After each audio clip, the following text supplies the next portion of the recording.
Hello mga mare! Welcome to my mini vlog.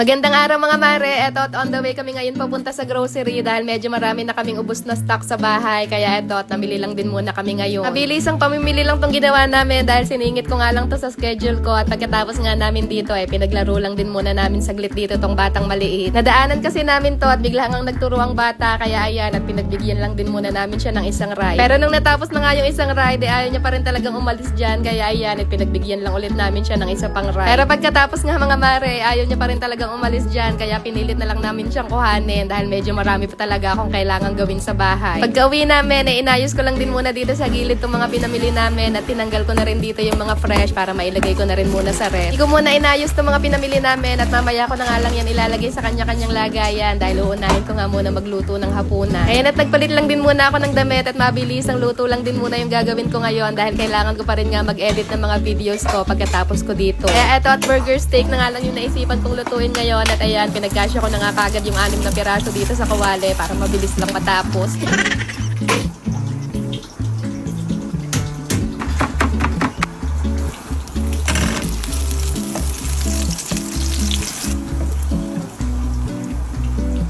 So, ayan at sinet aside ko lang muna yung pinirito kong burger steak. Doon tinanggalan ko lang ng mantika yung kawali at naglagay na rin ako ng isang kutsarang butter at isang kutsarang all-purpose flour. Tapos naglagay lang din ako dyan ng tubig at dinagdagan ko pa ulit ng konti dahil parang medyo nalalaputan pa nga ako. Naglagay lang din ako ng kalahating beef cubes, konting toyo pampakulay, paminta, then hinalo-halo ko lang hanggang sa maging ganito na yung consistency. Then nagisa lang din ako ng bawang dyan, tsaka itong mushroom na nasa sachet, then ginisa-gisa ko lang saglit, tsaka ako hinalo dito sa sauce natin. Hinalo-halo ko lang din ng bahagya hanggang sa combine na lahat ng sangkap, tsaka ako binuhos dito sa pinrito nating burger steak kanina. In less than 30 minutes nga lang mga mare, tapos na rin ako kagad magluto, then diretso na rin nga ako kagad naghain at kumain na rin muna kami. At tara mga mare, kain muna tayo at try nyo na rin magluto ng ganito. Masarap na, mabilis palutuin at pasok na pasok lang din sa budget.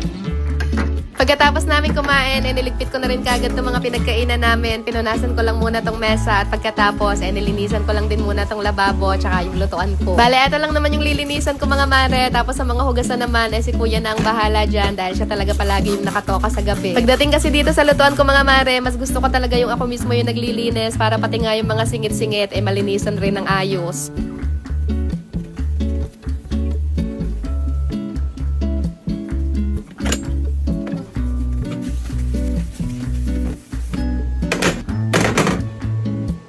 Pagkatapos ko nga maglikpit-likpit dyan mga mare, eto at nag-shoot lang din muna ako ng promotion ko kay Shopee Choice at after nga niyan, eto at back to nanay duties na naman ulit. Tingnan nyo naman nga itong aso naming negra, hindi rin talaga yung nagpapatalo dito sa batang maliit at ang gusto nga niyan kahati din talaga siya palagi sa mga laruan. Hindi lang talaga 3 yung anak ko dito mga mare dahil siya nga ang pang-4 at minsan pa nga siya pa rin yung pinakamakulit sa lahat. Tingnan nyo naman nga at pilit niya talagang inaagaw yung bola dito sa batang maliit at talagang ayaw niya ring magpalama.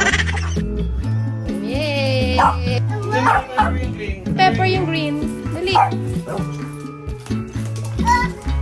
At maya-maya pa nga mga mare, nag-away na talaga tong dalawa dahil naagaw na nga nitong negra yung bola. Kaya hindi rin talaga namin pwedeng iwanang magkasama tong dalawang to dahil bigla na nga lang nag-aaway ang dalawang yan. Hindi pa rin kasi talaga marunong magpalamang tong isang to. Tingnan niya naman at ayaw niya talagang ibigay. Hasya, paano mga mare? Good night na muna. Tayo lang muna ulit for today.